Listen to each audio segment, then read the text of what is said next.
Greetings and welcome to another episode of Wife University. This is attorney author Herman Franck. Today we're going to talk about a subject that I have seen come up with quite a few women that I know. I also know it has come up in my own life, so it's something I can easily talk about because I know it well. I would like to give this the title of the clean heart problem. And clean heart, or you could say empty heart, but it goes like this. You can easily imagine meeting a guy, or a guy could easily imagine meeting a girl who is still hung up and in love with their last boyfriend or girlfriend, and they aren't over them. So they still have feelings, they still have emotions.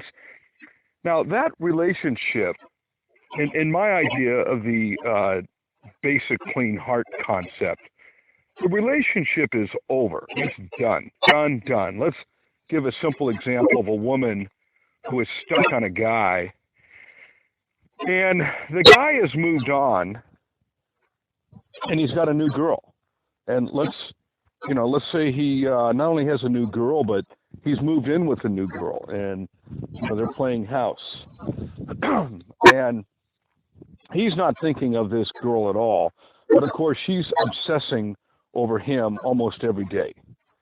And why did he leave me? Why am I not the right one for him? Of course I'm better than her. She's looking at photos of his new girl, and she's prettier than the new girl. So she's trying to understand, God, I look better, I'm hotter. Why did he get her? And I don't want to really, my purpose here today is not to get into why the man chose the other girl over her. And by the way, this could easily happen the other way around. The guy, his girlfriend left him and is now moved in with a new guy. And he's looking at the new guy thinking, God, I'm much better than him. Or maybe not. Maybe he's looking at the new guy going, wow, she scored like a young, rich, handsome guy.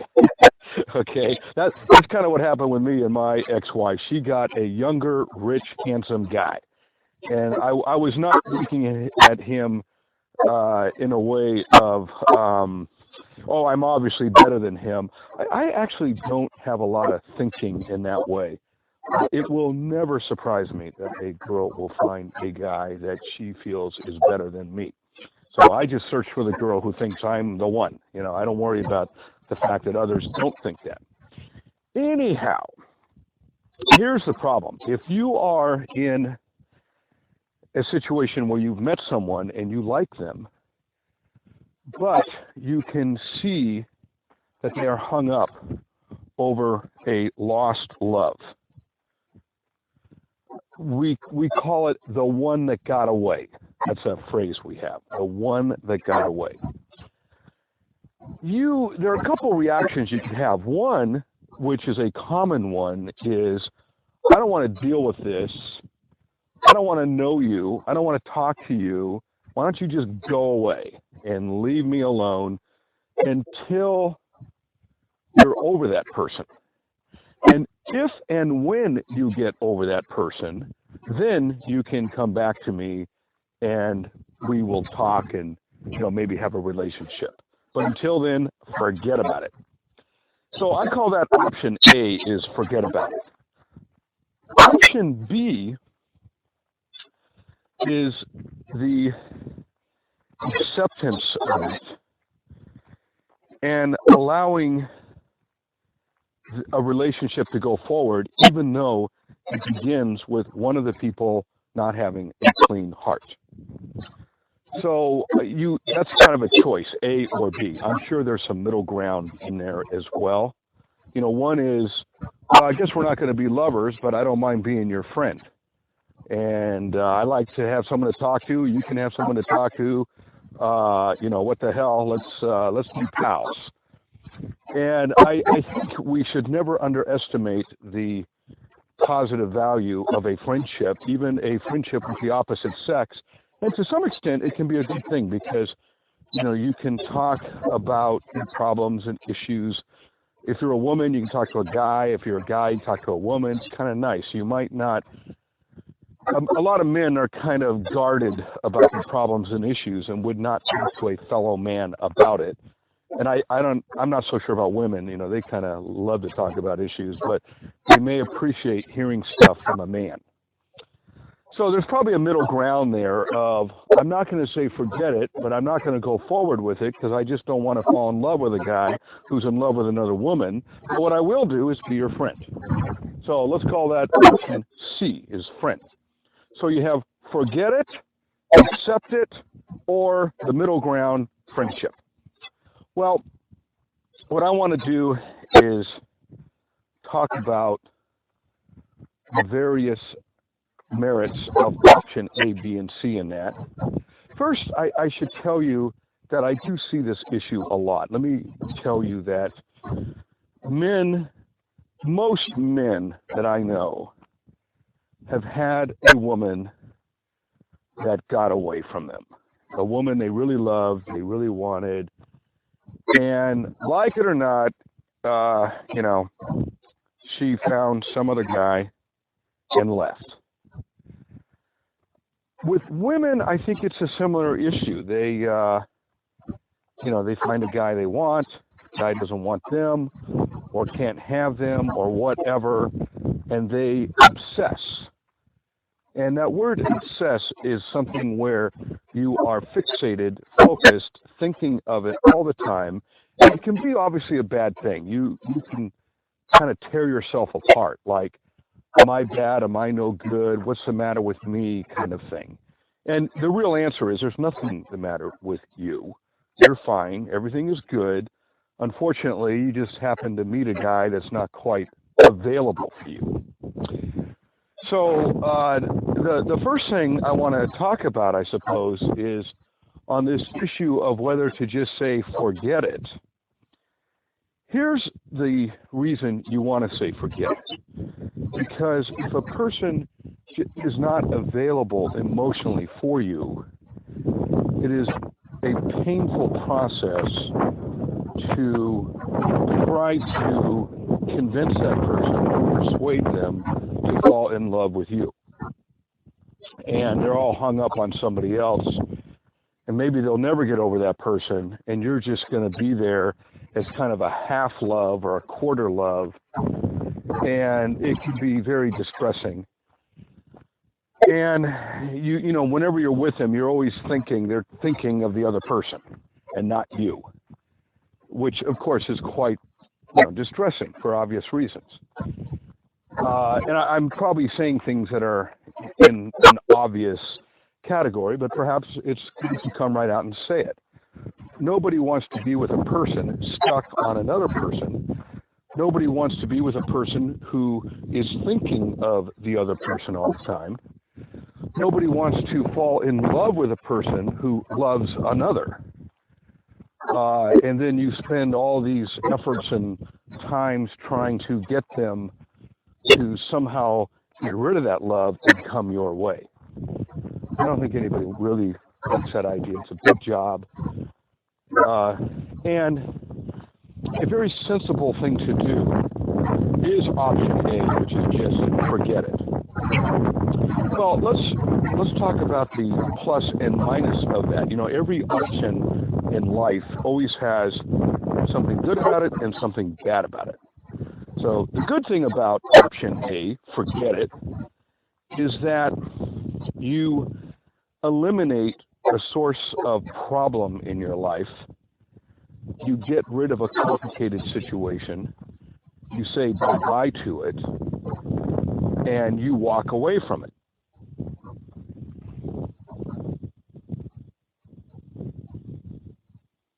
Well, so that's good.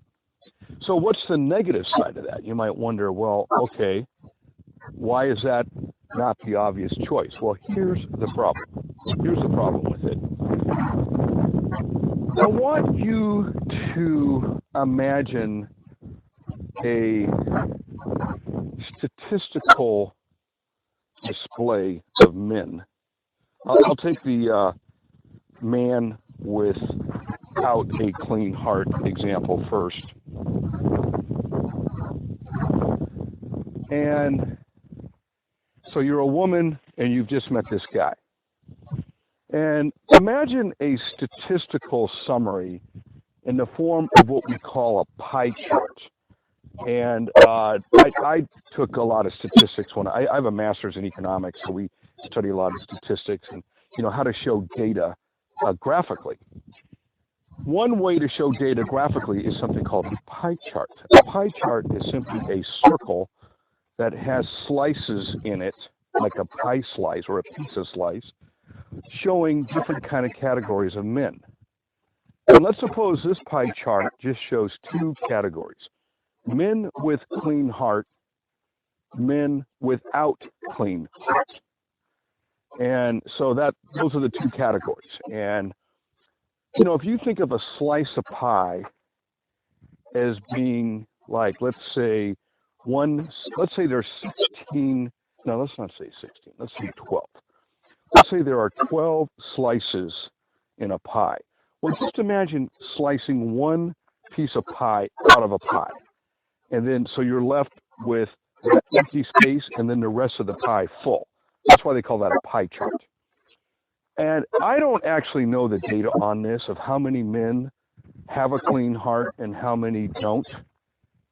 But imagine for a second it is only 1/12, which means one slice of pie actually have a clean heart and 11/12 do not. And I don't know if that's the data or not. I can tell you that most men I talk to are hung up on some girl. And maybe it's 3 slices of pie with clean heart. Maybe it's 4. So I bet it's somewhere. My own estimate, just based on my own discussions with people and what I've come to learn, and the many women I have met who have lamented and complained to me about the guy they're with being hung up on a girl. I mean, I've heard this many, many times, not just a few times.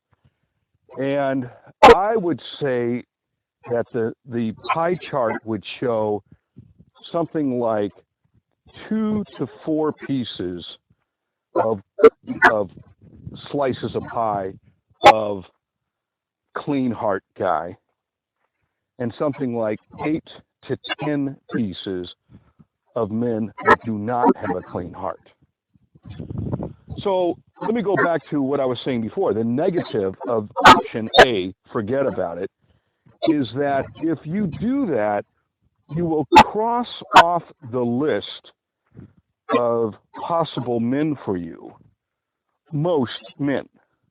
In other words, if we accept for a second that most men come to you without a clean heart, and if you are going to be in a view that, hey, if you don't have a clean heart, forget about it, I don't want to deal with it, I'll find a guy who's not in love with a girl or doesn't have a problem with another girl, I'll just go with that kind of guy. And men, of course, could have the same attitude. I am not going to get connected up with some woman who's got some complicated thing going on with some other guy. I don't want to deal with it. Well, the problem with that attitude is you end up foreclosing many, many good opportunities for people. Let me also tell you, there's a kind of person out there, and I've met these people, so I know them. I've met them. And here's a statement for them. I've never been in love. I don't know how to love. It's kind of a scary idea. It's like, whoa, how did that happen? And there can be all kinds of explanations for it. If I were a PhD psychologist, I could probably give you all sorts of opinions. But let's forget about that because I'm not and I don't know. What I do know is I've had women tell me that. And I'll just accept it as true. Let's just accept it as true. I have never loved. I don't know how to love. Well, that person will have a clean heart. In other words, when you see them, they're not going to be all hung up on somebody. They can slice out a man in their life without any problem at all. Like, goodbye. Like, that guy's out of there, okay? So that's kind of like kind of an opposite of clean heart. And there are men like this too that just can't really love a woman. And they can dump a girl and have absolutely no memory of her. Gone, forgotten, bye, see ya. So that man you could meet, and he could come to you with a clean heart. And you could say, at last I found a man with a clean heart, and a man could say, at last I found a woman with a clean heart. But then you've got to ask yourself, wow, is that the kind of person you want? Because, maybe the nice thing, well, let me back up and explain. I'm the guy always finding the good things in the bad things. And I don't know why I'm like that, so I will warn you about that. It's just something I do. I'm finding, we call that the silver lining. In every dark cloud, there's a silver lining, we say. And I think there is in this example, too, because it means if there's a man all hung up on a woman, that means that's a man who has the ability and capacity and emotional maturity to have true love. And let's face it, most of the women I've met are interested in one and only one thing, which is called true love. So if you meet a man who is hung up on another woman, or men, if you meet a woman who's hung up on another man, one of the good things you should realize is this is a person who can love. So you've met a person who can love. That's a good thing. As opposed to meeting the person who has a clean heart who can't love. It's kind of like the opposite problem is the I can't love problem. Because, you meet that person and you think you're going to be the one that gets them to love for the first time. And you know what?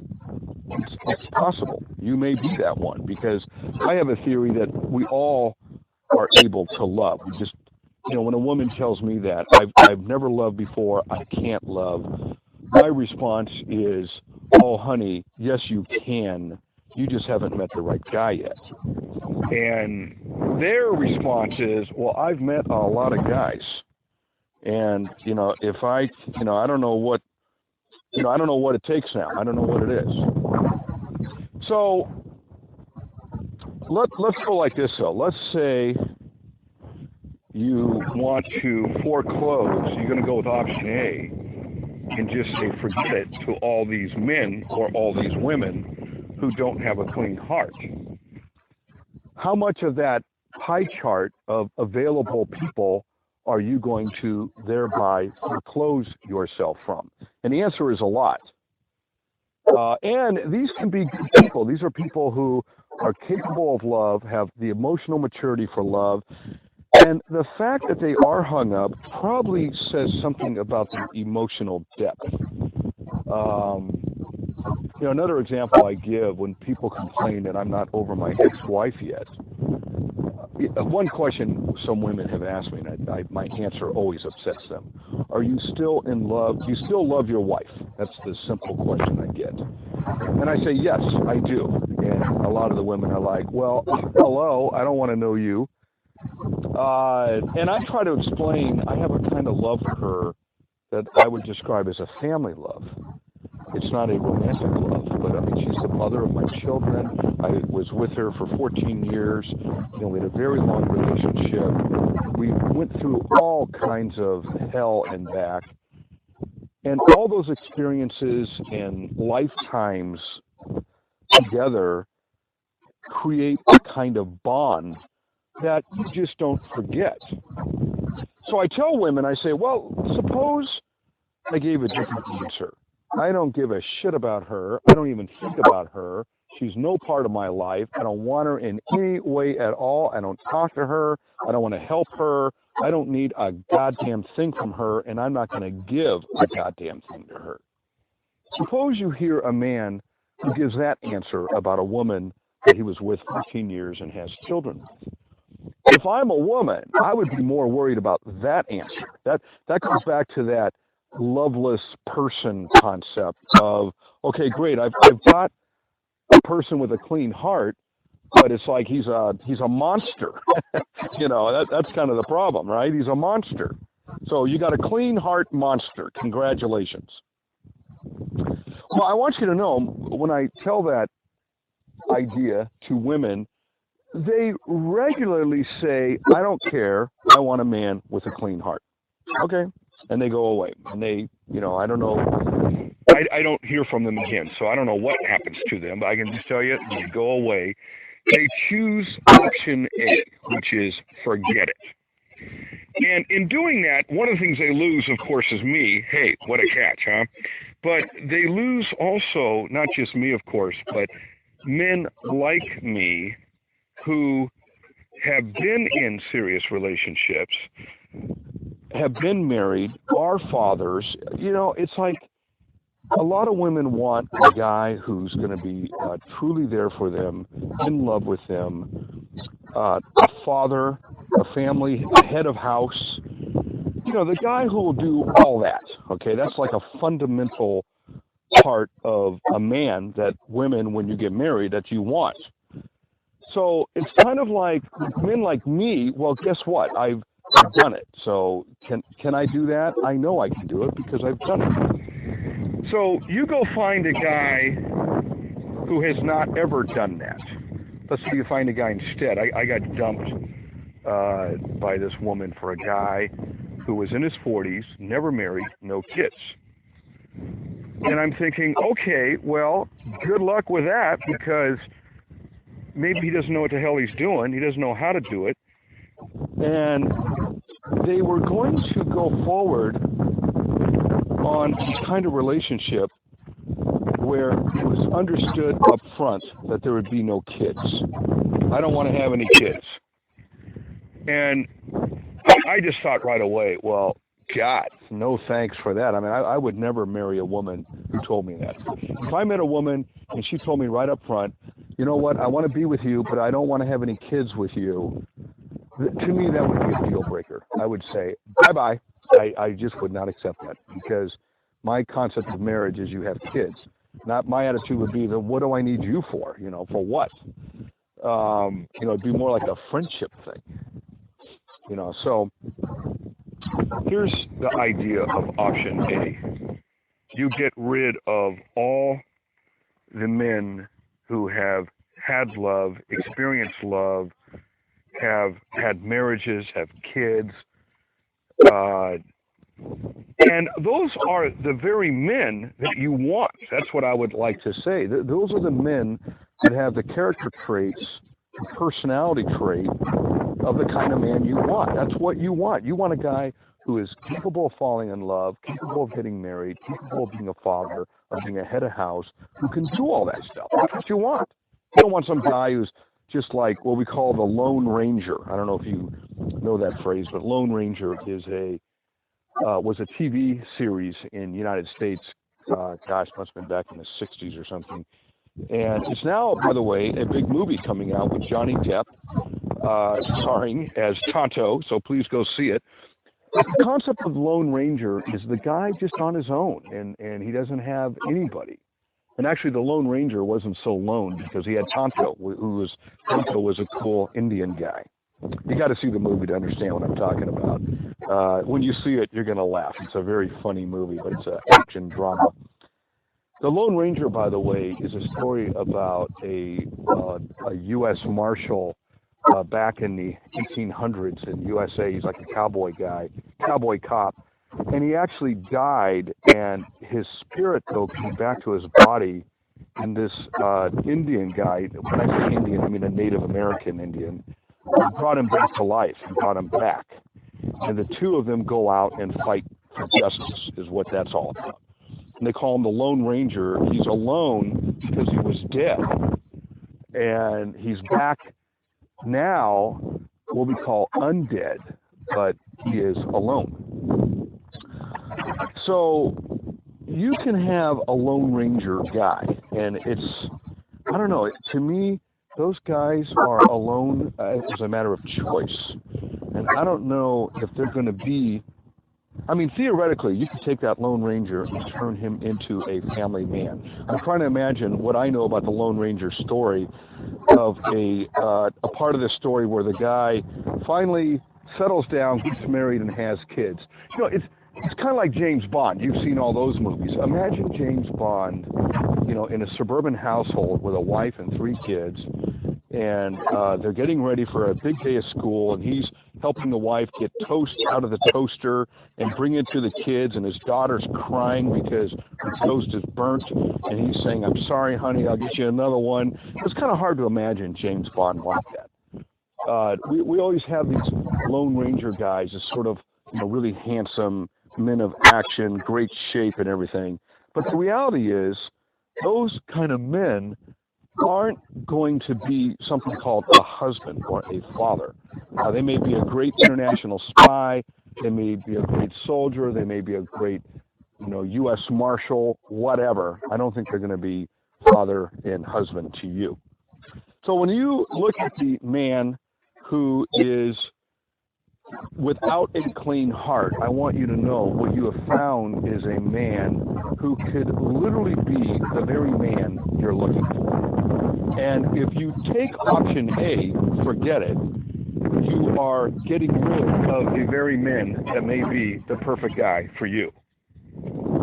Well, anyway, let me talk about option B for a second. Option B is accept it. And I want to tell you the good things and the bad things about option B. First of all, let me describe a little more about what I mean by accept it. Let me give the example again of a girl meets a guy, and they have a group of discussions. And during the discussions, as women always do, they ask about the last girl. And he tells this amazing story of an amazing romance that started in Italy at a train station, ended up in the Netherlands, and then from there went to USA, and then went to China, and then back to USA. And you learn about all the songs and poems he wrote for her, and the stories and books he wrote for her, the children they had, everything they did together, and his letdown in her decision to break up and have another man and leave him forever, and how he was crushed and broken from it.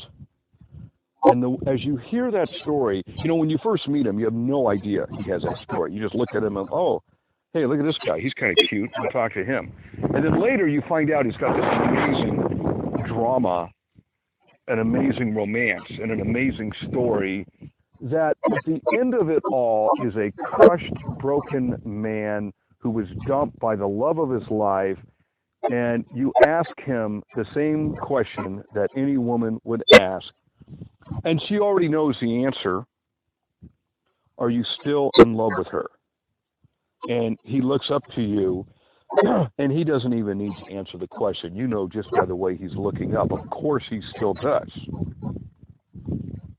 So when I say accept it as option B, what I'm talking about is he tells you, yes, I do, but she's gone.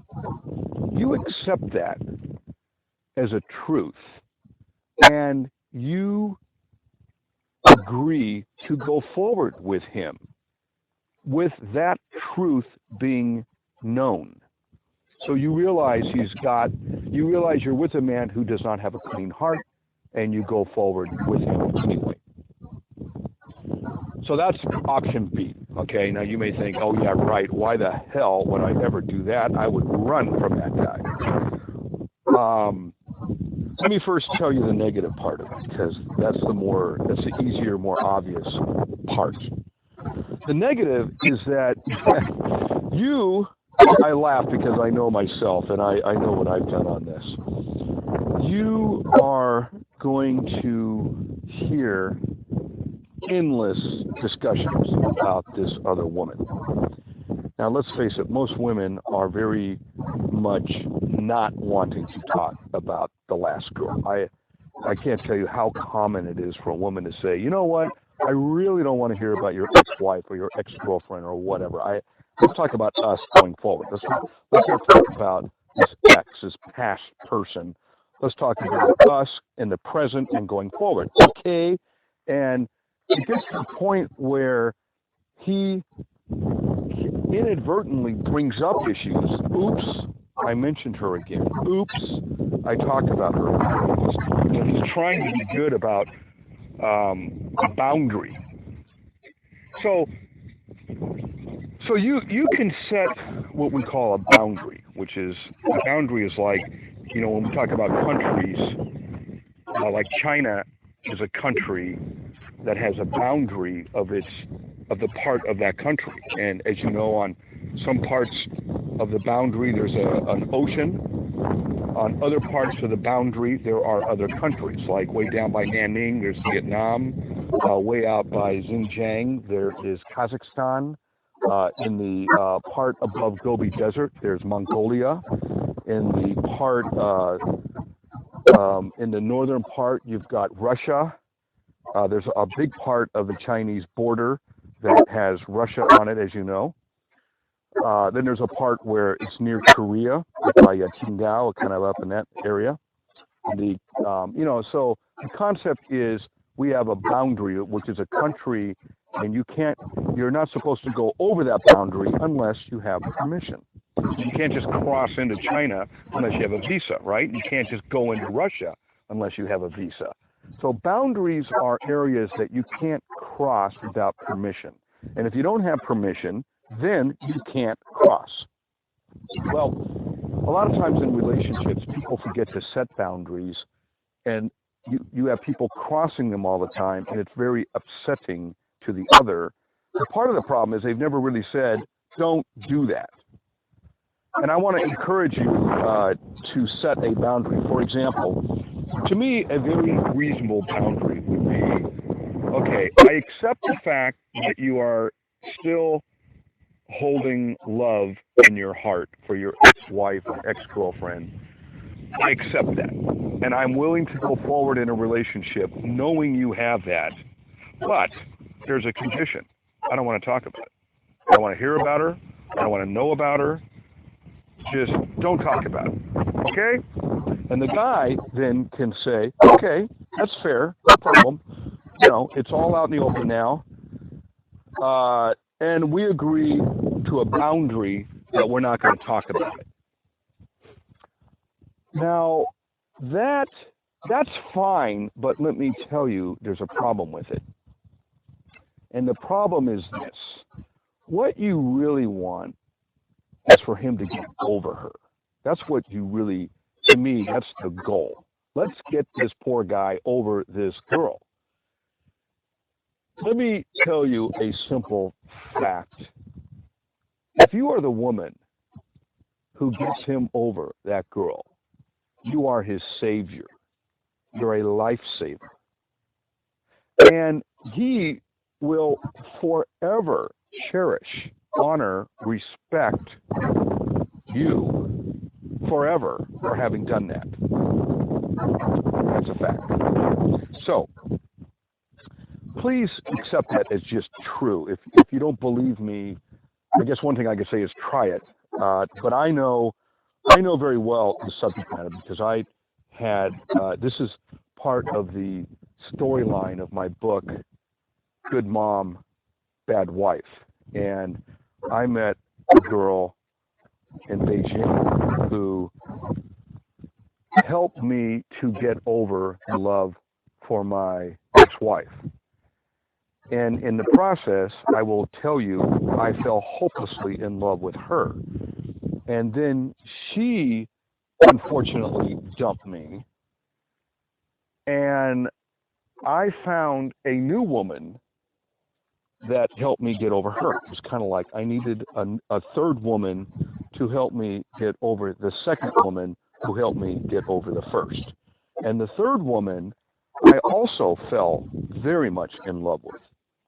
And she literally saved me from the second woman. I mean, absolutely. I was so sad and so distraught, so torn apart of losing the second woman. And I want you to know one thing that was very special about these two women. They were willing to accept it and listen. I have to say that the second woman, I in my book, I don't use her real name. I use the name Sophie. And I'll use that name here. Sophie made a point that one of the reasons she ended up dumping me was, A, I talked too much about it. B, she was left convinced that I'll never get over my ex-wife. Those two concepts. So in other words, it's like I didn't get over it. You know, the real truth is I did get over it, but I did not convince Sophie that I got over her. I might add, I didn't get over her while I was with Sophie. I got over her later. It took like another year. If she'd have hung out another year, it would have worked. So this, let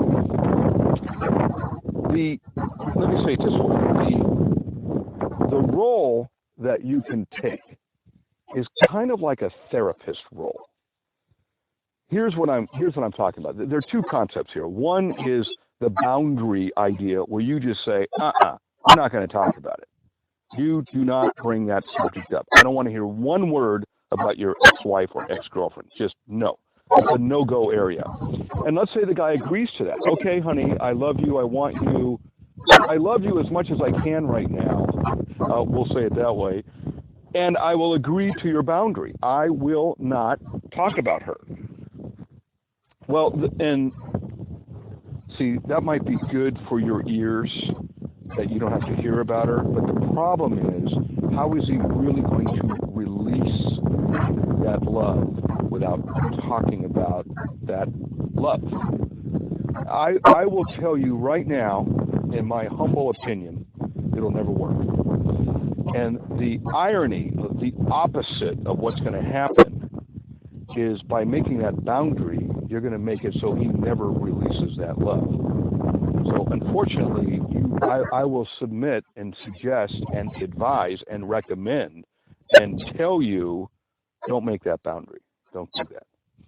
Instead, you tell him, here's the girl that he'll love. Let me just tell you. Two girls meet a guy who does not have a clean heart. He's in love with a past wife, whatever. And girl A says, I don't want you to talk about it even for 1 second. Girl B says, honey, I want to help you get over her. So you talk to me about it whenever and however you want. I am here to listen. I will listen. And guess what the guy's going to do? I mean, I just tell you, 100 out of 100 guys will go with that girl B and say, thank God for you. And thank God someone will listen to me.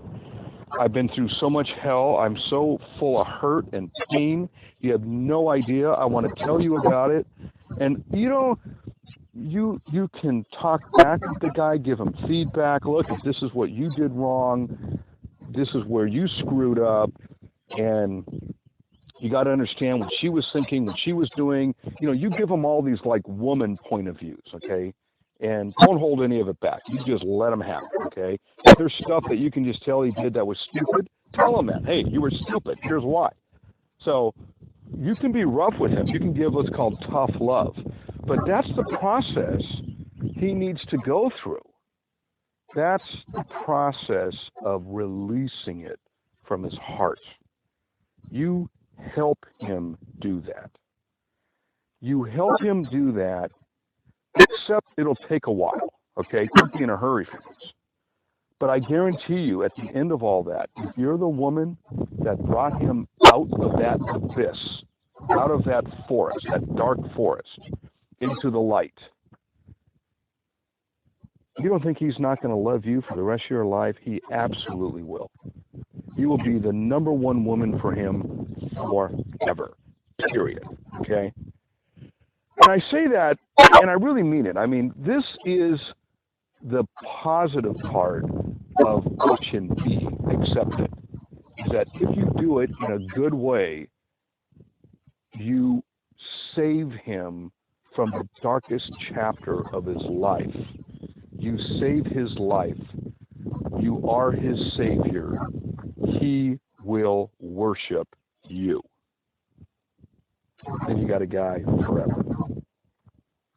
So option B actually can be a really good option if you can deal with it. You know, I suppose a really good, fair deal would be a woman who is hung up on a guy meets a guy who is hung up on a woman, and the two of them get together and talk endlessly about how messed up their last love relationship was, and they share it, and they go on and on about it, and find a way to each other in that process. That's probably, you know, the best way. I don't know how often it really happens that way, though. It seems most of the stories I've heard about is the guy has that problem and the girl doesn't, or the girl has that problem and the guy doesn't have it.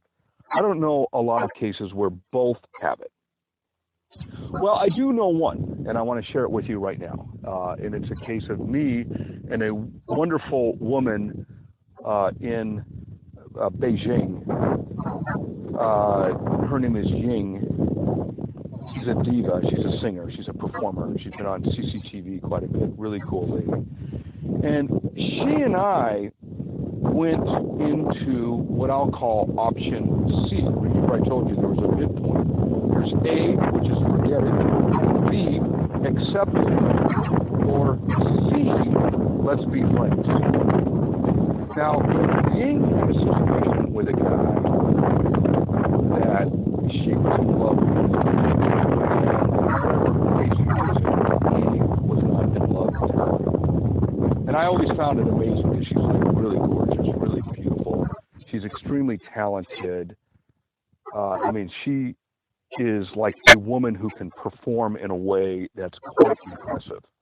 You know, most men, we don't have women who are like really great performers. You know, most women come to men with the concept of the man should be the performer and the woman is more like living in the man's shadow. And that's kind of the general role of men to women. And if you get like a really strong woman will say, this is something my ex-wife said all the time, I do not want to live in your shadow. I want to be my own tree. I want to, and I think that's great. I can tell you most USA men want that. We want a woman who can actually do something. We don't want some helpless woman who's like, help save me. I can't do anything. I don't know how to work. I don't know how to make money. You need to just take care of everything. And every morning when you wake up, the first thing I'm going to ask you for is feed me, clothe me, house me, drive me, take me here, do this, do that. You need to do everything for me because I can't do anything. Let me tell you, we don't want that, okay? We love a can-do woman who's like, today I'm going to be on stage, tonight I'll be on stage, tomorrow I'll be on stage, I'm making lots of money, I'm taking care of everything, I have fans everywhere, I'm recording songs left and right, I've got a major production group going forward, we're traveling through Europe, we're going all over China, and I'm on TV all the time. Well, ladies and gentlemen, that's my friend Ying, okay? Cool gal. And very pretty, I have to tell you. And on top of that, she's rich. It's like, damn. So you got to wonder how the hell could a guy not love that woman, okay? And it's mind-boggling, okay? It's never a surprise to me that a woman would not love me. But that a man would not love her is a shock. Well, her relationship in many ways parallels mine with Sophie. And we've exchanged many Skype messages about it. You know, for over a year, we've both been there for each other, lamenting about what I call our non-love relationship. And I have to tell you, it's been a great thing for me. I am so happy to have Ying in my life. I hope I will know her forever. I am sure I probably will. I cannot imagine anything ever coming between us that would end us because, A, we're not lovers, we're friends. And we are friends in a true sense. We have not, we don't do sexual stuff. You know, we're there together talking about our own issues to each other, and we are doing a kind of exchange of problems. And I would like to say that I'm kind of a therapist for her, and she's kind of a therapist for me. And we talk about it, we go over it, and we each, and we talk about how we're trying to move on to these new people. She tells me about the new guy that she's met, and I tell her about the new girl I've met.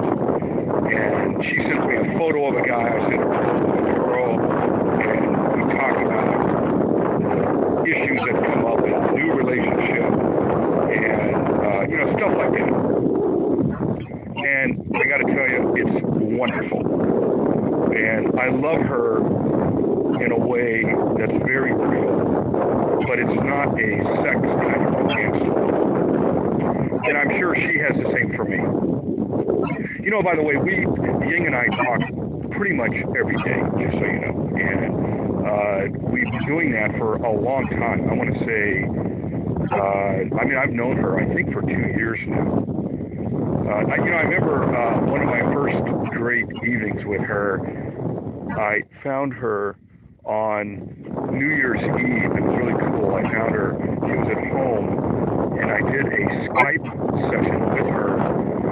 And it was New Year's Eve in Beijing, and the fireworks were going off, and she brought her computer over to the window, and I was able to see the fireworks in Beijing. Well, that was morning my time. It was I forgot the time difference, but 9 a.m. my time. And then that night, I went to a New Year's Eve party in my city, Sacramento. So it was kind of cool. It's like I had 2 New Years, one with her, and then another party here, so it's kind of nice. And then she and I have just become, really good friends, exchanging all this, and it's just been a really good thing. So the reason I mentioned that example is one of your options, A, forget it, B, accept it, or C is a middle ground, and you could tell a guy, you know what, I actually feel for you and what you are going through, and I want you to know I'm there for you. But it's going to be as a kind of friendship, and it can be a deep friendship. There's a new word I read recently. I love this word. It's called a flirtationship. Let me say that one more time. Flirtationship. And that's a friendship that is kind of a sexually laced friendship. I'm sure you've had friends with a man, or men have friends with a woman, where they actually don't talk about sexual things. They talk about things that friends talk about, maybe. But then there's a kind of friend you can have where you do talk about sex stuff. And, how you like this, you don't like that. I won't get into it. But that's the kind of friendship I have with Ying. We talk about sex, and we get into stuff like that. And she sent me some really cool photos of her. I sent her some not so cool photos of me. That's just because I'm not quite as hot like her, but whatever. So we have a friendship kind of thing that also is not totally devoid of a sexual content.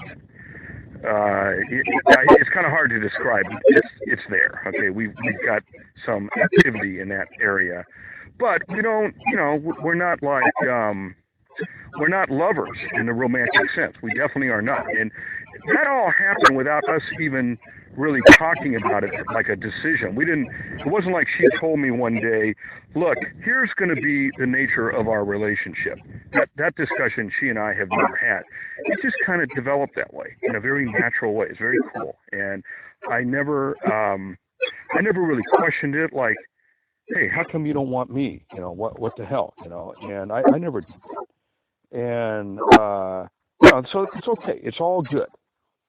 And I would like to say that, you could, one of your options is the option C, the friendship option, and to please consider that, because it can be a very positive thing for you.